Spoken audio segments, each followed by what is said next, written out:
Sud Radio, les vraies voix qui font bouger la France, Philippe Rossi. Et les voix de la politique ce soir, 19h27 sur Sud Radio. Bienvenue, voici nos vraies voix que vous connaissez bien. Nicolas Corato, fondateur du comité de réflexion Place de la République, auteur du livre Grande plaidoirie et grand procès, l'art de l'éloquence depuis le 15e siècle. C'est aux éditions Hérédium. Voilà, tout est dit. Bonsoir mon cher Philippe. Nicolas. Bonsoir Maxime, bonsoir à tous. Bonsoir à vous. Maxime Thiebaud, voilà, vous l'avez annoncé pour moi, qui est avec nous ce soir. Docteur en droit. Bonsoir Nicolas. Essayiste, voilà, on est poli ici, tout le monde se dit bonsoir. Alors, deux sujets, deux débats ce soir. Oui, voilà, c'est ça. On prépare le la duel politesse à avant de s'écharper. Dans quelques minutes, on reviendra sur le campus de la République en marche à Avignon. Pardon, pas le campus, pas la République en marche, plutôt la majorité présidentielle, puisqu'il n'était pas inscrit LREM à Avignon, mais plutôt majorité présidentielle. Quel avenir pour la REM? On va en parler dans quelques instants. Comment coexister avec Édouard Philippe, voilà, qui a envoyé une petite vidéo empoisonnée lors de ce campus. On en reparlera dans quelques instants. On parlera de tout ça dans la deuxième partie des vraies voix. Mais commençons tout de suite par la percée d'Éric Zemmour dans les sondages. Voilà, ça c'était l'entrée d'Éric Zemmour au Grand Palais de Lille. Alors officiellement c'était une conférence pour la promotion du livre, mais en fait une conférence qui avait des allures de meeting. Éric Zemmour qui est entré, voilà, telle une rockstar au son de Zemmour président selon un sondage Ipsos. Éric Zemmour qui est à 15%. Alors aujourd'hui c'était vendredi, aujourd'hui il a un petit peu baissé, il est à 11%. Mais en tout cas il y a encore 3 jours il talonnait Marine Le Pen, il dépassait Xavier Bertrand. Zemmour pas encore déclaré candidat, qui s'installe petit à petit, alors comme le 3e homme, le 4e homme de la campagne présidentielle. Éric Zemmour peut-il être au second tour ou alors rester le 3e homme? Peut-il percer ou alors reste-t-il qu'un phénomène médiatique? Éric Zemmour, vous votez sur les réseaux sociaux et puis vous nous appelez pour en débattre, pour réagir au 0826 300 300. Nicolas Corato, est-ce que c'est un phénomène médiatique, une bulle médiatique, Éric Zemmour? Non, je ne crois pas. C'est un phénomène médiatique, mais ça n'est pas que ça. C'est un phénomène qui est préparé depuis de longues dates par les médias et par lui-même, mais les thèmes qu'il porte ne sont plus un signal faible, c'est un signal fort. Un signal fort d'une victoire idéologique de l'extrême droite sur l'agenda politique dans ce pays. C'est très intéressant, je veux dire, aujourd'hui vous avez les Pandora Papers qui nous expliquent que en fait le problème de l'Europe, c'est pas tant l'immigration, c'est pas tant l'islam, c'est surtout le fait que des milliards et des milliards d'euros sont confisqués au système de solidarité nationale européen par des milliardaires qui préfèrent les exiler dans des paradis fiscaux. Mais on a en Europe et en France un agenda politique dicté par l'extrême droite qui nous explique en fait que tous les maux viennent de l'immigration. L'immigration, c'est un sujet complexe, c'est un sujet difficile qu'il faut traiter, mais c'est pas ça qui fera avancer l'Europe. Mais notre agenda en France est fixé aujourd'hui par quelqu'un comme Éric Zemmour. Éric Zemmour, c'est finalement le phénomène, c'est le phénomène qui a complètement échappé à Marine Le Pen, qui ne l'a pas vu venir, qui ne l'a pas vu venir sur sa droite, qui ne l'a pas vu venir sur sa gauche non plus, parce qu'Éric Zemmour arrive finalement à tirer des publics qui vont de la droite de Marine Le Pen à la gauche d'Éric Ciotti. Donc voilà, c'est un signal plutôt fort, c'est un signal qui va continuer, et je pense qu'il faut être très attentif au fonctionnement et au comportement de ce monsieur en politique. Il a toute liberté de dire n'importe quoi puisqu'il n'a aucune responsabilité vis-à-vis de personne. Donc c'est un être extrêmement libre, donc irresponsable. Quand on est libre, on est souvent irresponsable. Et ça lui donne une force médiatique et politique considérable. Ouais, alors il est à 15%, voilà, entre 12 et 15%. Il y a aussi la marge d'erreur selon les sondages. Est-ce que vous faites partie de ceux qui pensent que c'est un réel danger, qui pourrait peut-être se qualifier au second tour, ou que finalement il va arriver avec 5 petits pourcents et encore? Moi je fais pas de science-fiction politique, mais je pense que c'est un sérieux sujet et un sérieux problème pour la démocratie en France. Aujourd'hui, on a quelqu'un qui fait 15% d'intention de vote dans les sondages et qui n'est pas un républicain. Maxime Thiebaud. Éric Zemmour, c'est une longue histoire intellectuelle avec les Français. Ça fait 20-25 ans qu'on le voit à la télé, qu'on le voit, on l'a vu chez vos confrères de France 2 dans On n'est pas couché, on l'a vu dans beaucoup d'émissions où les Français ont appris à le connaître. Et tout au long de cette histoire politique contemporaine, Éric Zemmour a répondu à tout un tas de problématiques lorsque les politiques montraient leur impuissance. Et ce qui est révélateur aujourd'hui, c'est que les Français se disent, bah tiens, celui qui nous dit plus ou moins la vérité, depuis 20-25 ans, aujourd'hui veut se déclarer à l'élection présidentielle. Donc automatiquement, un bloc de Français qui étaient partis vers l'abstention, qui étaient un peu LR, un peu Rassemblement National, se sont dit pourquoi pas Éric Zemmour, pourquoi pas voter pour celui qui n'a jamais dit le contraire de ce qu'il pense et qui ne dira pas le contraire de ce qu'il pense et qui fera ce qu'il pense. Donc je pense que ce côté bulldozer de la vérité intéresse fortement un grand panel de Français, venant aussi bien de la gauche que de la droite. Et je ne parle pas du fond idéologique, je fais vraiment un constat politique. Et dans une classe politique où on sait très bien que les Républicains suivent les sondages, qu'ils disent tout et leur contraire sur 30 ans. On n'oublie pas, dans les années 90, le programme du RPR, c'était la fermeture des frontières, c'était la lutte massive contre l'immigration, c'était finalement le programme du Rassemblement National, avant même que Marine Le Pen ne recule il y a quelques années sur ce programme. Quand on voit que Nicolas Sarkozy nous promettait le Karcher et que finalement on a eu le pistolet à eau, quand on voit qu'Emmanuel Macron devait être le changement et que finalement il a été le produit du système et qu'il a été le pire de la gauche et le pire de la droite, eh bien un Zemmour arrive à incarner finalement un changement politique qui peut satisfaire aux Français. Bon, maintenant, quant à savoir s'il sera candidat, déjà il faut qu'il rassemble les 500 parrainages.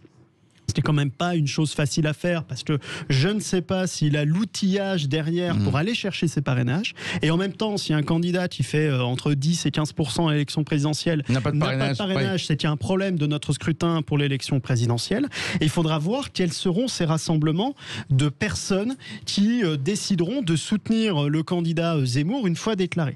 Donc il y a comme ça ce côté aujourd'hui de l'éditorialiste qui arrive à présenter une alternative politique qui était attendue sur le fondement de la vérité. Il faut voir comment cet éditorialiste va devenir un présidentiable. Et il va falloir arriver à examiner comment parfois ces prises de position publiques qui étaient basées exclusivement sur la vérité pourront être un petit peu modérées pour correspondre à un programme politique qui sera en capacité de faire 50 plus une voix. Est-ce qu'il ne s'est pas un peu piégé lui-même, Éric Zemmour, en faisant monter la sauce? Peut-être qu'il ne voulait pas être candidat au fond, Éric Zemmour. Et il l'a dit récemment dans un média, il a dit maintenant si je ne me déclare pas candidat, je vais décevoir beaucoup de gens. Est-ce qu'il n'est pas un peu obligé? Est-ce qu'il avait vraiment cette ambition de se présenter candidat? Il y a deux choses. Une élection, c'est souvent une dynamique et effectivement la dynamique peut vous dépasser vous-même. Mais il faut quand même dire les choses en vérité, puisque ce soir on parle de vérité. Moi, ça m'amuse énormément quand on parle de vérité en matière politique. Pardon, mais qu'Éric Zemmour soit l'apôtre de la vérité, c'est quand même formidable. Enfin bon, d'accord. Donc Éric Zemmour dit la vérité. Donc nous n'avons qu'à les lire tout de suite. Il n'y a même pas besoin de passer. Si c'est lui qui dit la vérité. Je n'ai pas dit forcément que c'était la vérité. Vous avez dit qu'il disait la vérité. Donc Éric Zemmour disant la vérité, il faut qu'il aille au bout. Non, mais une élection, c'est surtout une question de volonté. C'est-à-dire qu'on n'est jamais élu quand on ne veut pas être élu. Et il n'y a que ceux qui veulent ardemment être élus qui y arrivent.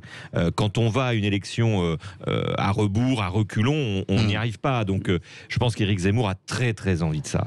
Il a très envie du pouvoir. Il ne sait pas trop pourquoi faire d'ailleurs.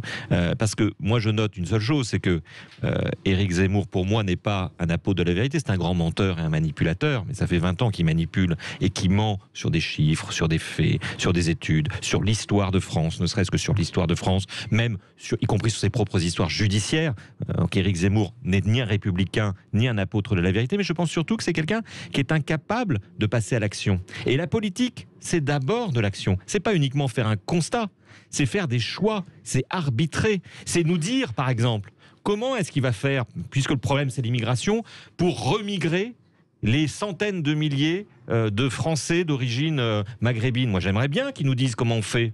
On prend des bateaux, on prend tous ces gens-là, puis on les coule au large de Marseille. C'est ça le sujet. Là... Comment on fait? Non mais concrètement, comment on fait? Est-ce qu'on interdit l'islam? Moi, je veux bien que Éric Zemmour soit l'apôtre de la vérité. Donc, disons comme avec Éric Zemmour que l'islam est le problème numéro 1 en France. Eh bien, très bien. Alors, on interdit l'islam?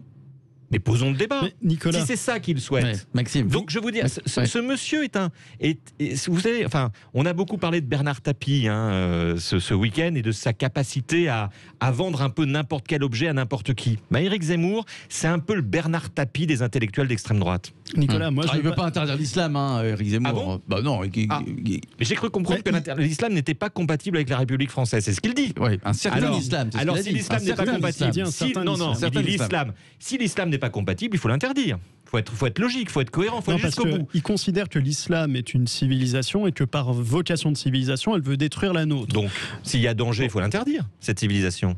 Eh ben, en tout cas, c'est son objectif. Donc on va interdire l'islam. C'est ça le projet politique. Pour revenir à l'apôtre de la vérité, des 5 prochaines années. Je m'étais limité à la forme. C'est passionnant. Non, mais Nicolas, je m'étais limité moi à la forme, à l'esprit et à l'image qu'il dégage vis-à-vis de beaucoup de Français. Et cette forme, c'est celle de la vérité. Je dis pas que forcément il dit la vérité. Moi, par exemple, j'ai été très gêné avec l'affaire des prénoms. Parce que, à mon sens, la forme ne fait pas un Français, et c'est pas en choisissant son prénom, en choisissant un prénom de Français entre guillemets ou d'origine judéo-chrétienne que l'on fait des petits Français. Et de même, j'ai été dérangé par son obligation à ce que toute personne qui se dit français soit forcément enterrée sur le territoire national. Parce que je pense que la France est une nation, et ce n'est pas une race au sens de la Constitution, c'est-à-dire une racine, c'est-à-dire un attachement à la terre. Donc à partir de ce moment-là, c'est vrai qu'on peut débattre sur le fond, et j'étais pas venu sur cette question du fond, mais on doit quand même retenir et on doit quand même reconnaître à Éric Zemmour qu'il a soulevé des questions hyper pertinentes sur l'immigration, il a soulevé des questions sur l'islam radical qui sont elles aussi hyper pertinentes, notamment dans les écoles, notamment une certaine forme de radicalisation dans les banlieues, les zones de non-droit, il les a vues depuis beaucoup d'années, donc il faut quand même voir que son constat globalement est quand même particulièrement bon. Après, il se met, lui, dans une ligne politique qui est celle qui vient de Maurras, qui est une ligne politique très à droite. Il l'assume. Est-ce que ça correspondra en français ?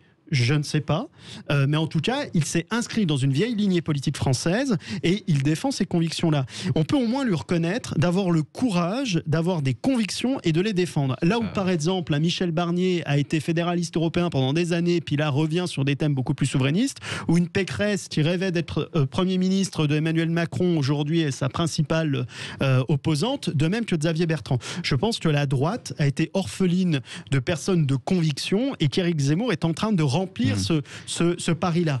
Après, je ne dis pas forcément que c'est la bonne droite et que c'est la droite dont on a besoin.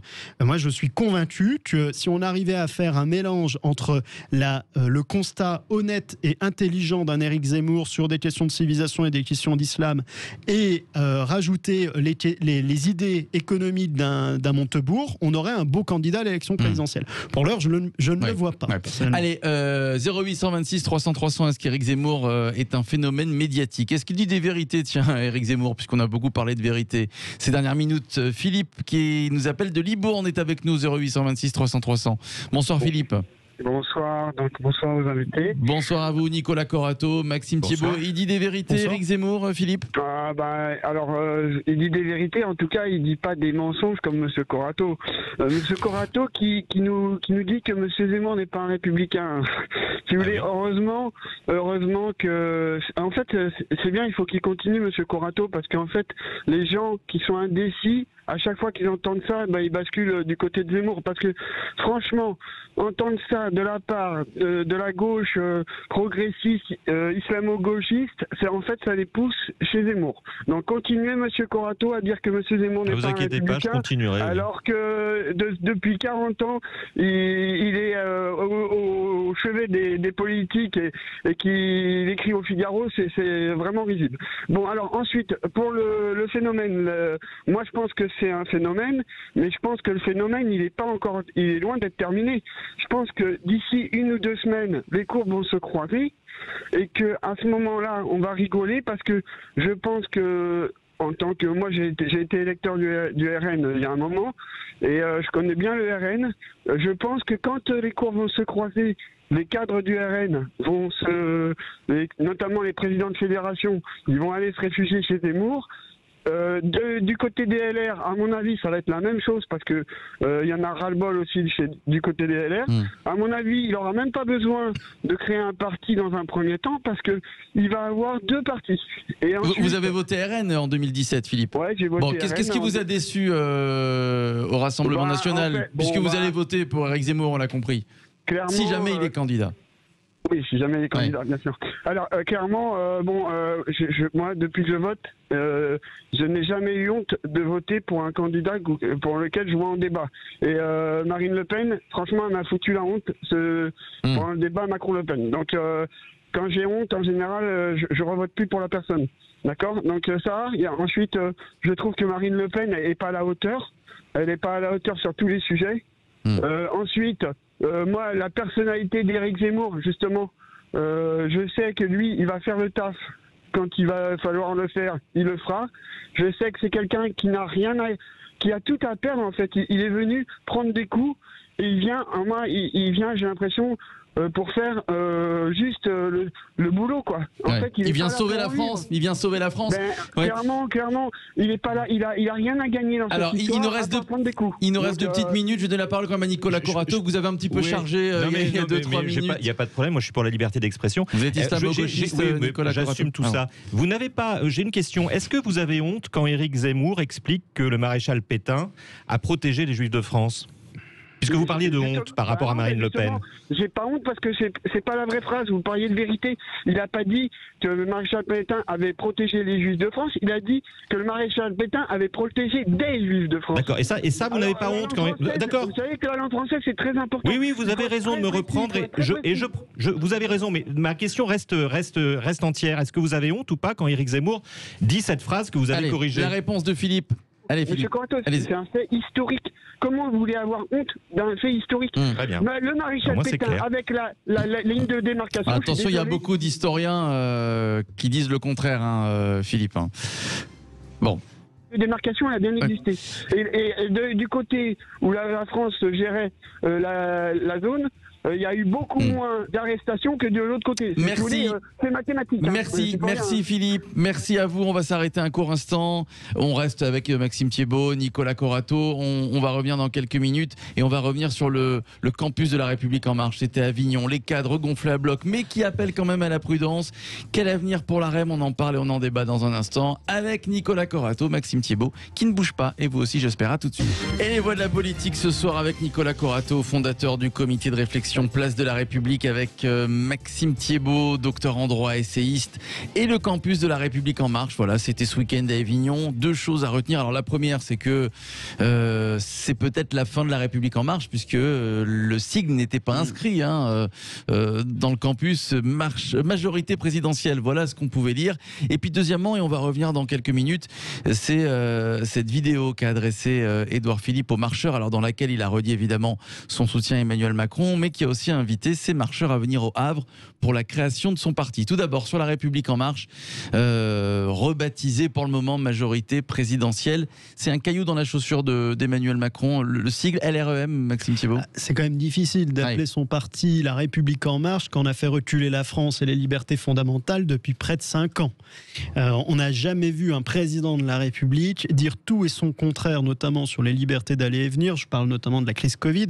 Et ensuite faire la leçon aux Français lorsque ces derniers s'indignent qu'on ait mis une société de contrôle en place via le pass sanitaire. Donc bon, je trouve ça plutôt honnête pour le coup qu'il décide de dégager son parti qui ne correspond pas en fait à la réalité, c'est-à-dire au fait que la République doit être en marche. Après, on sait très bien comment ça se passe. Emmanuel Macron, ça reste une bulle qui a assez peu de conviction hormis celle des sondages et qu'il a forcément besoin de rassembler large et notamment d'aller chercher une droite un peu centriste, droite libérale, et puis aller chercher de temps en temps à gauche, notamment la gauche un peu wokiste, un peu gauche racisée, puis un petit peu d'écolo, et de faire un gros boudi-boulga qui lui permettra au deuxième tour de faire 50 plus une voix. Donc il est normal qu'aujourd'hui il s'inscrive dans une dynamique qui est celle de candidat Emmanuel Macron soutenu par une majorité de je ne sais pas trop quoi, en tout cas d'une opposition qui s'annoncera certaine à Marine Le Pen ou bien Éric Zemmour. Donc voilà, rien ne m'étonne dans ce qui se profile à La République En Marche, hormis le fait qu'on prépare petit à petit la candidature d'Emmanuel Macron. Évidemment. Nicolas Corato. Pour revenir à ce campus, c'était d'abord objectivement une démonstration de force. Oui. On a beaucoup parlé de Zemmour d'ailleurs. D'un parti, en tout cas d'un mouvement qui est en ordre de marche, très imposant, avec je ne sais plus combien de ministres présents. Et paradoxalement, un acte de fin de ce parti, de ce mouvement qui n'a jamais été véritablement structuré ni structurable. D'ailleurs, j'ai cru comprendre qu'on avait très gentiment mis sous le rideau Stanislas Guérini. Enfin bon, tout ça est resté assez en famille. Mais ce qui est important, c'est quand même que, alors que ce parti est en train de se restructurer, on n'a pas senti de dissension. Vous voyez, on aurait pu, dans d'autres familles politiques, voir arriver un tel avec sa petite nuance, l'autre avec sa petite musique. Si je mets à part Édouard Philippe qui n'était pas là, tous ceux qui sont passés à la tribune étaient dans un unisson complet. D'ailleurs, c'est par rapport à ce que dit Maxime, c'est-à-dire que c'est très intéressant de voir des gens qui se ressemblent absolument en rien, être d'accord à peu près sur tout. Alors, on ne sait pas trop sur quoi ils sont d'accord, mais ils ne sont pas en désaccord. Donc, comparé à d'autres partis qu'on a bien connus, le Parti Socialiste ou l'UMP ou les Républicains, qui avaient l'habitude de s'écharper en congrès, là, il n'y avait pas, enfin c'était petit doigt sur la couture du pantalon, personne ne bougeait, il n'y en avait pas un au-dessus de l'autre, et c'était assez clair. Ce qui se joue en fait, ça s'est pas joué dans le campus, parce que le campus, on voit bien qu'il était géré par Richard Ferrand, avec François Bayrou, pas très très loin en embuscade et en duo. Ce qui se joue, c'est Édouard Philippe, qui a envie de faire entendre sa musique et de créer son propre parti pour restructurer la droite. Donc on est en train d'assister à une nouvelle tectonique des plaques, avec l'avenir de LREM, qu'on devine être effectivement un grand machin style UMP de centre droit, voilà, pour faire les choses tranquillement, et Édouard Philippe qui a très très envie de reconstituer la droite, qui pourrait aller des Républicains quasiment jusqu'aux frontières avec le Rassemblement national. Donc c'est ça qui s'est joué ce week-end, mais il faut reconnaître que l'image donnée par LREM, pour une fois, était une image d'unisson, d'unité, et de rassemblement vers ce qu'ils attendent eux, c'est-à-dire une victoire à la présidentielle. Et c'est vrai qu'on parle beaucoup d'Éric Zemmour dans les sondages, mais il y a quand même quelque chose qui ne change pas, c'est qu'à chaque sondage, on démontre que Emmanuel Macron garde un socle très solide d'intention de vote, qui le met très très au-delà du débat présidentielle et de la problématique présidentielle. Donc voilà, c'est ça le campus LREM, c'est quand même une démonstration de force. Alors pour revenir sur Édouard Philippe, est-ce qu'il peut faire imploser LREM, Édouard Philippe? Non, mais c'est pas son objectif. Pour l'heure, lui, il pose des jalons pour la suite, parce qu'on sait qu'Emmanuel Macron réélu ne pourra pas être à nouveau candidat. Donc Édouard Philippe, il a besoin de ne pas disparaître du paysage politique, et c'est pour ça qu'il a créé un nouvel outil de communication politicienne, qui est celui de s'attaquer à la dette. Parce qu'il sait pertinemment que dans 2-3 ans, on va avoir une crise de la dette, qui va avoir de nouvelles répercussions sur les classes populaires et moyennes, et lui pourra revenir en disant mais attendez, je vous avais prévenu. Et tout ce boudi-boulga de Macron, ayatollah de Macron en ce moment, devrait se retrouver derrière un Édouard Philippe qui aura le courage lui aussi de porter quelque chose. On est avec des gens qui sont ultra légitimistes. Entre les ambitieux et puis ceux qui aiment le président de la République parce qu'il est le président de la République, je pense que si demain Emmanuel Macron passe le relais à Édouard Philippe, on aura ce socle électoral à 20% qui se déplacera vers Édouard Philippe. Toute l'ambition d'Édouard Philippe, c'est d'être en capacité d'être présent à ce moment donné pour récupérer ce socle électoral et pouvoir continuer la course qu'a mis en place Emmanuel Macron, qui lui, de son côté, je suis sûr, pendant ce deuxième mandat, préparera un fauteuil qui lui sera bien intéressant dans d'autres institutions et pourquoi pas européennes. Moi, je suis convaincu que le deuxième mandat d'Emmanuel Macron, s'il a lieu, ce sera de tendre vers une fédéralisation européenne et petit à petit de déposséder encore plus la France de sa souveraineté. Bon, je pense que je me tromperai pas, on en parlera dans quelques années. En attendant, ce qui est en train de se passer, c'est que Emmanuel Macron est parvenu à bipolariser la vie politique. Lui à 20-25% et le reste en dessous. Son seul objectif, c'est que ce ne soit ni Xavier Bertrand, ni Michel Barnier, ni un candidat de droite qui soit face à lui au second tour, parce qu'il voit très bien dans les sondages de second tour que si c'est Madame Le Pen ou si c'est Éric Zemmour qui est face à lui, il a de fortes chances de gagner. Et il a encore plus de chances de gagner si c'est Éric Zemmour, parce que là, il semble que Éric Zemmour, pour l'heure, face à un score plus mauvais que Marine Le Pen au second tour de l'élection présidentielle. Donc peut-être que la tectonique des plaques se met bien en place pour Emmanuel Macron. Quoi qu'il en soit, aujourd'hui, il est sur une dynamique intéressante. Il va parvenir à sortir de la crise, à mon avis, du Covid en faisant disparaître le Covid, parce que les tests antigéniques et PCR n'étant quasiment plus remboursés, on va avoir un taux d'incidence qui va diminuer. La vaccination a quand même plutôt bien fonctionné dans son plan de communication via le pass sanitaire, qui a été une pression très forte sur les Français pour aller se faire vacciner. On aura le rappel vaccinal qui arrivera au mois de décembre. Tout ça va faire que le Covid, les Français vont avoir l'impression d'en sortir grâce à Emmanuel Macron, et ça va lui donner comme ça une une planche assez intéressante pour pouvoir se lancer dans la campagne présidentielle de 2022. Ouais. Alors, un dernier mot, il nous reste 2 petites minutes sur ces sondages. On sait très bien que souvent les sondages, 7-8 mois avant l'élection présidentielle, ça s'est vérifié, en tout cas, n'ont pas donné les gagnants une fois l'échéance arrivée. Ça veut dire donc que Macron-Le Pen, ce sera pas ça l'affiche du second tour. Ah bah, on n'en sait rien. Personne n'en sait rien. Ce qu'on sait, c'est qu'il y aura certainement un candidat d'un des partis de l'ordre. Vous voyez, parce que finalement, les Français, c'est un peuple d'épargnants et de consommateurs, mais beaucoup d'épargnants, et que on mettra, et c'est toute la stratégie d'Emmanuel Macron, on mettra en opposition finalement les candidats de l'ordre et les candidats du désordre, d'où qu'ils viennent, de la gauche comme de la droite. Et qu'Emmanuel Macron se présentera comme le président de l'ordre. L'ordre règne, l'assurance vie est protégée, votre épargne ne fondra pas malgré l'inflation, faites-moi confiance, ne vous lancez pas dans des aventures, vous n'avez pas mérité après le Covid de souffrir encore plus parce que vous auriez fait des choix politiques insensés, votez pour moi, votez pour l'ordre. Et ce sera tout. Mais c'est vrai que sur les sondages, ce qui est intéressant, notamment le Ipsos de vendredi, c'est qu'on a regardé que ceux qui étaient certains d'aller voter. C'est-à-dire qu'à partir du moment où vous regardez que ceux qui sont certains d'aller voter, avec 8% parmi les certains qui ne disent ne pas avoir fait leur choix, bah vous avez des scores qui sont très volatiles. Moi, je pense que tout est possible dans cette élection présidentielle et que tout va se jouer sur les 2 mois précédant l'élection en fonction de ceux qui sont sur la ligne de départ, c'est-à-dire ceux qui auront les 500 parrainages. Et ça ouvre un champ des possible complet. C'est pour ça qu'un Michel Barnier, bien qu'il soit très bas dans les sondages, y croit, comme un Arnaud Montebourg. Parce que ils ont, eux, la différence qu'ils peuvent avoir avec un Zemmour ou qu'ils peuvent avoir avec beaucoup d'autres candidats, c'est qu'ils ont un maillage territorial. Et, Arnaud Montebourg a un socle socialiste assez intéressant qu'il est en train de se battre avec, de se partager avec Hidalgo. Mais Michel Barnier a été en capacité d'avoir à peu près 60 parlementaires de droite qui le suivent et un maillage de maires, les Républicains et de droite, qui commencent à se mettre en ordre de bataille derrière lui. Donc attention, je pense vraiment que l'élection présidentielle n'est pas jouée et qu'Éric Zemmour, qui a quand même de fortes chances de pouvoir être celui qui sortira un petit peu son épingle du jeu, doit quand même se méfier de certains escargots qui avancent certainement lentement mais sûrement. Ouais, surtout qu'à l'arrivée, s'il ne va même pas au second tour, et j'espère qu'il sera remboursé, même pas sûr qu'il moi puisse... je l'espère pas. Non, mais oui, enfin bon. Pourquoi on espérerait qu'il soit remboursé ? Même pas sûr qu'il puisse, Éric Zemmour, retrouver ses postes en septembre prochain. Non mais c'est long 6 mois, c'est très long 6 mois. C'est très vrai, et 6 mois sur Zemmour, je pense qu'à un moment ça va peut-être un peu lasser les Français. Merci à vous Nicolas Corato, fondateur du comité de réflexion Place de la République, et puis ce livre, Grande plaidoirie, grand procès, l'art de l'éloquence depuis le 15e siècle, c'est aux éditions Heredium. Merci à Maxime Thiebaud, docteur en droit, essayiste. À bientôt. Dans quelques instants, vous avez rendez-vous avec le Loft Musique, Yvan Cujous qui reçoit ce soir la chanteuse Lou. Voilà, une petite pause de quelques minutes et le Loft juste après. À tout de suite.